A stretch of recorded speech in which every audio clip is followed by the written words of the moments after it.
Let's read the book of First Chronicles chapter 4. We're going to read 2 verses 9 and 10. And Jabez was more honorable than his brethren, and his mother called his name Jabez, saying, because I bear him with sorrow. Verse 10.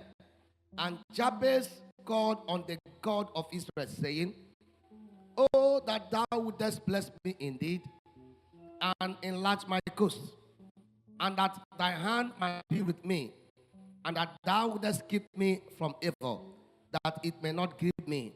And God granted him that which he requested. Jehovah will grant you your heart desires. I want to share with you on fight for your greatness. Someone say, fight for your greatness. I'd like you to go to 7 persons, make eye contact with their eyes, tell them, fight for your greatness. Make sure they are 7 in number. 7 is a number of God. In the highest, let our King be lifted high. Hosanna,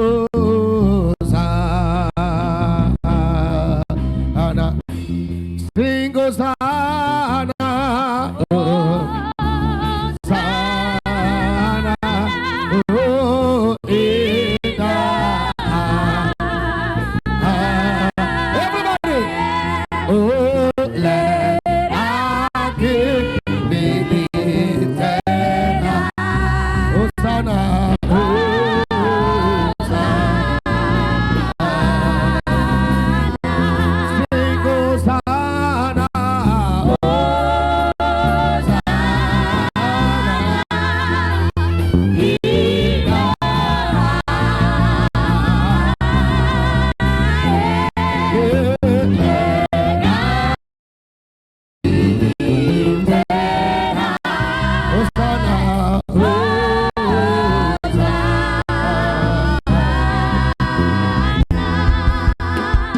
please be seated. Before you talk about greatness, there are certain 6 issues we need to take care of. You need to settle these 6 issues in your life before you can start talking about greatness. Otherwise, no matter how you pray, you won't be able to get it. The first one is what I call patterns. Somebody say patterns. It's a tragedy that has become a system of events in a family. A tragedy. But it has become a system of events in a family.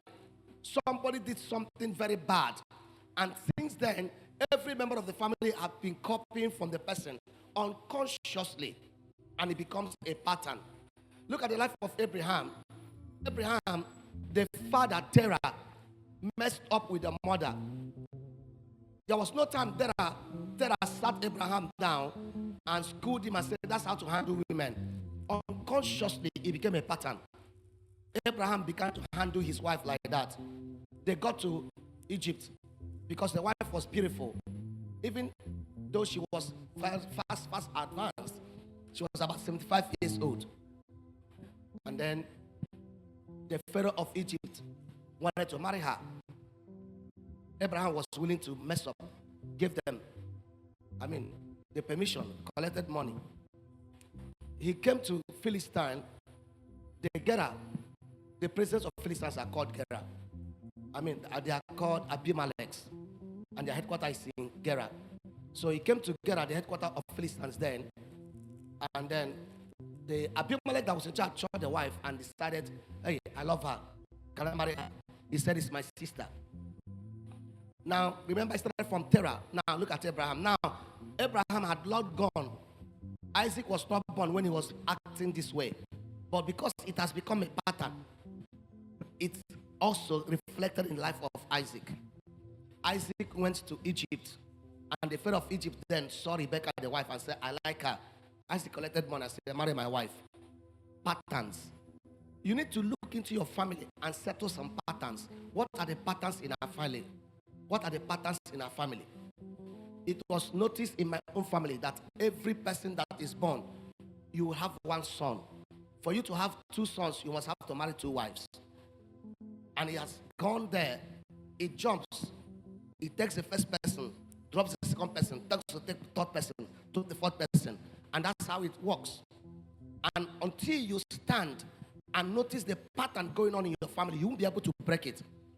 So the first thing you must deal with is to find out the patterns that is in your life, on your family, and reject it. The second one is to find out the bloodline issues, the things that are carried in your gene.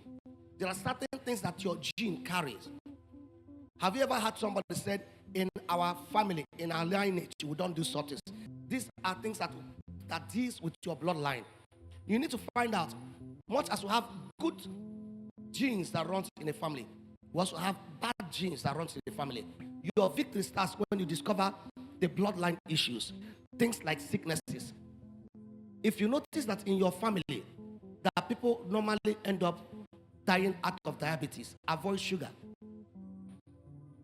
People have issues with high blood pressure. Avoid things that will raise your cholesterol. Madness. Avoid taking drugs, not even cigarettes, not even wine or strong drink. These are the things you need to find out by yourselves. Bloodline issues. Number 3, your commitment in the house of God.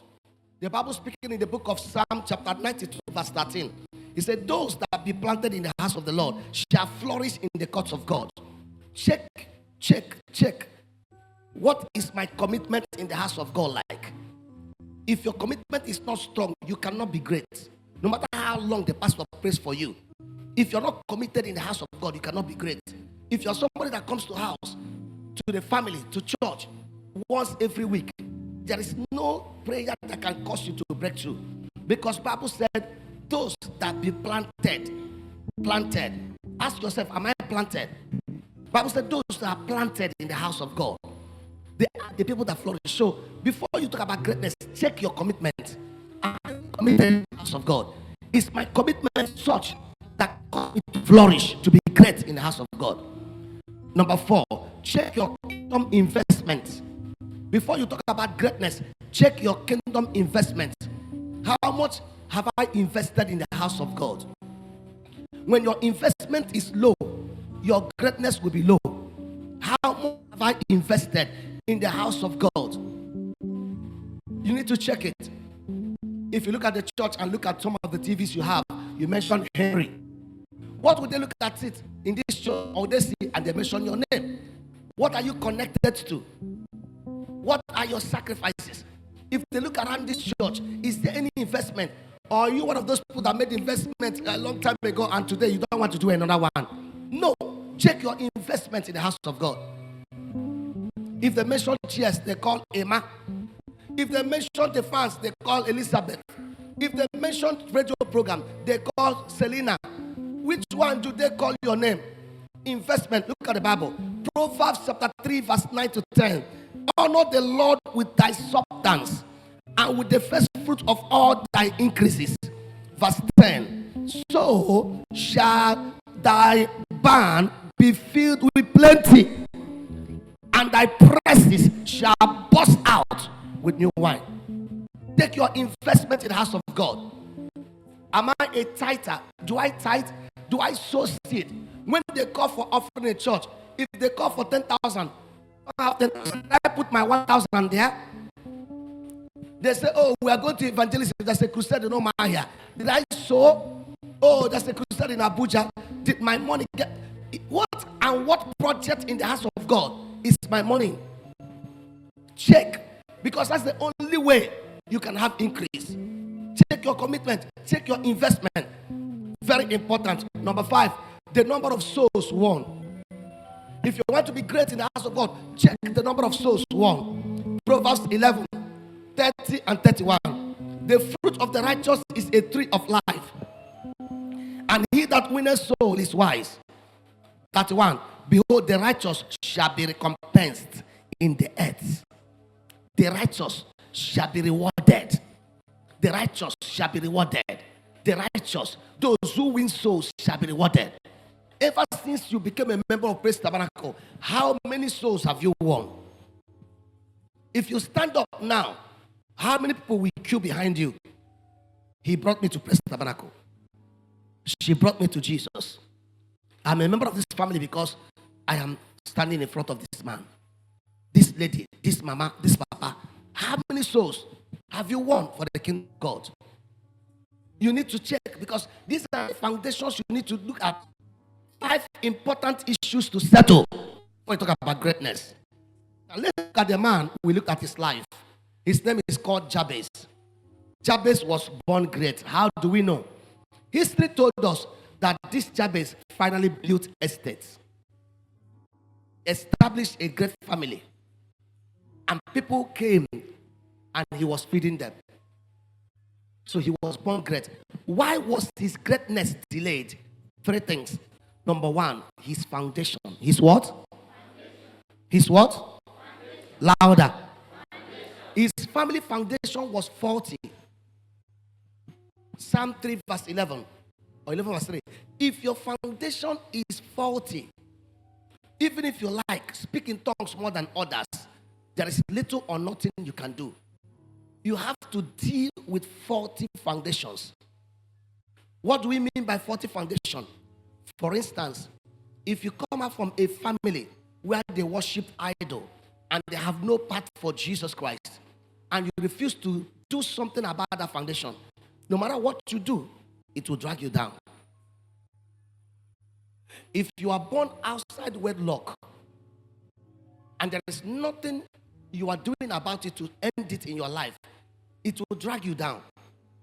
Whether you like it or not, all of your children or all of your children will also give birth outside wedlock.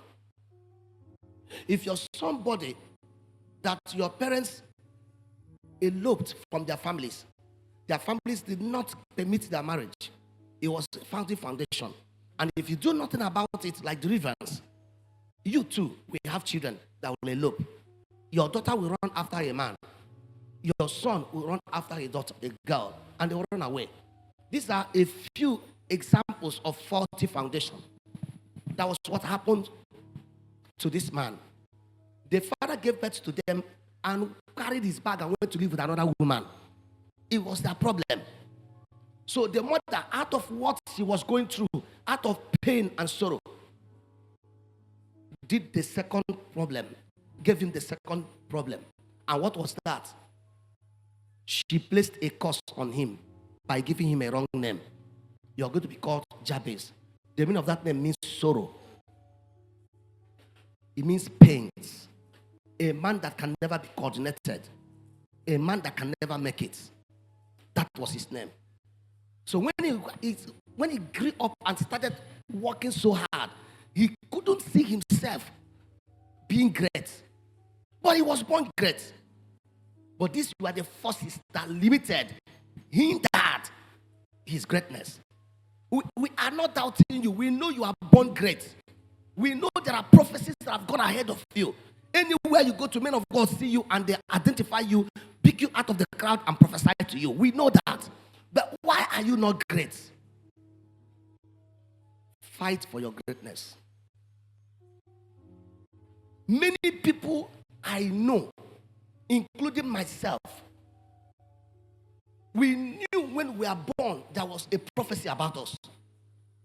My mother used to show me, I don't know where that picture is. I've looked for that picture. White men that came to prophesy about me.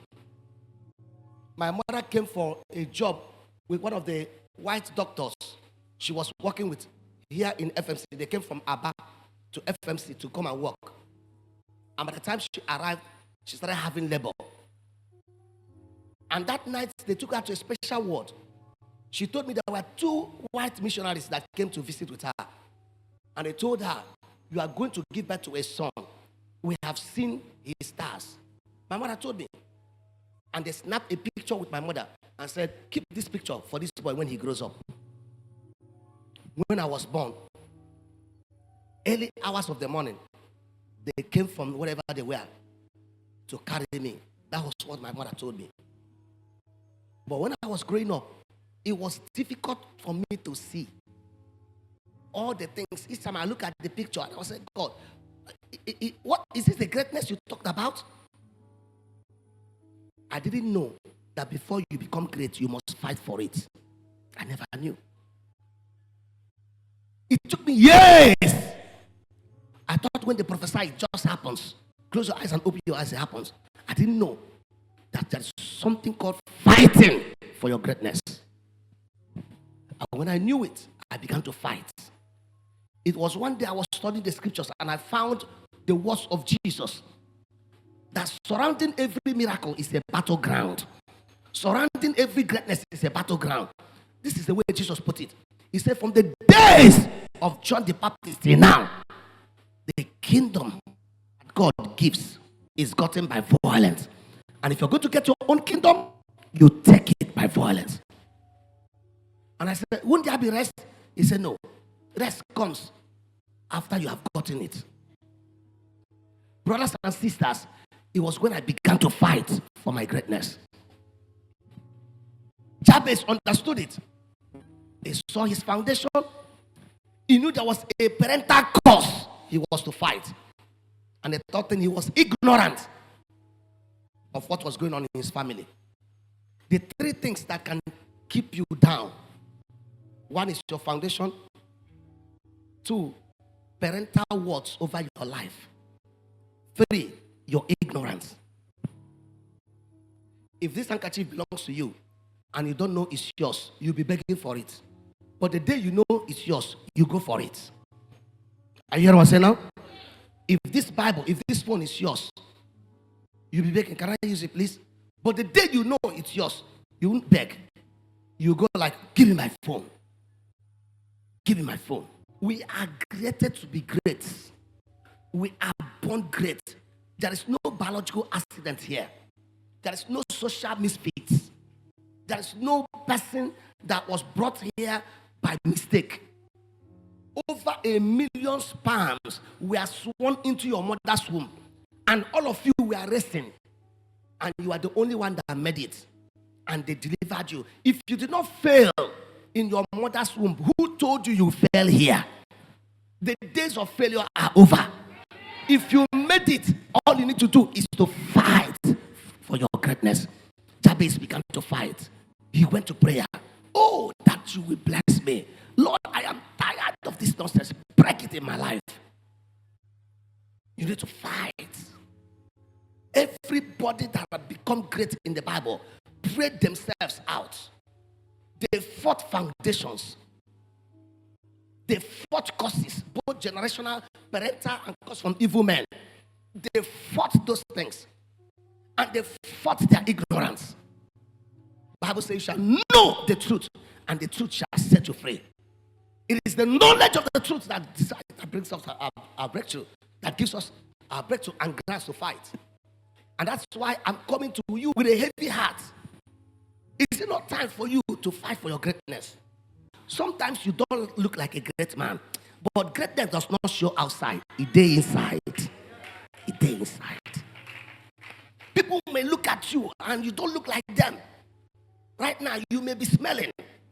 Right now, you may not have money to buy toothbrush and toothpaste. Right now, you may not have money to buy body spray and deodorant. It doesn't matter. Right now, you may not have been a graduate, or you may be one. But if you look at yourself, you're not even close to what they told you or what you feel. Something is burning in the inside, but you don't know how. The way to do it is to fight. David began to fight. The day he came to see his brothers, they were insulting him.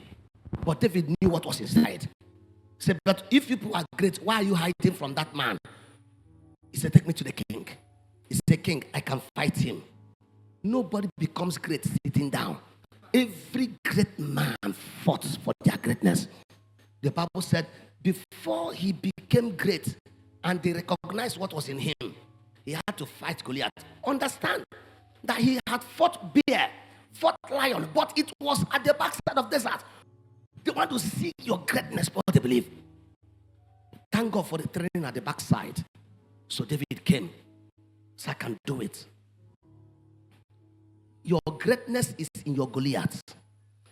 Your Goliath is carrying your greatness. Until you defeat your Goliath, your greatness will not come. Your greatness is with Goliath. Goliath needs to go down before your greatness will be announced. Is somebody hearing what I'm saying now? If you look at Goliath as big as he is, one little anointing in you will bring him down. As big as Goliath was, one stone Everyone was thinking that David was going to fight, use knife, use hammer, use machine gun. Go. No. In the name of Jesus Christ, he went down. And David went on top of him. He's a small boy. Carried his knife with his 2 hands and cut off his neck. Small boy. But from that day, the brothers who thought he was nothing, they began to respect him. Until Goliath goes down, your greatness will not be announced. Fight for your greatness. Get your Goliath down.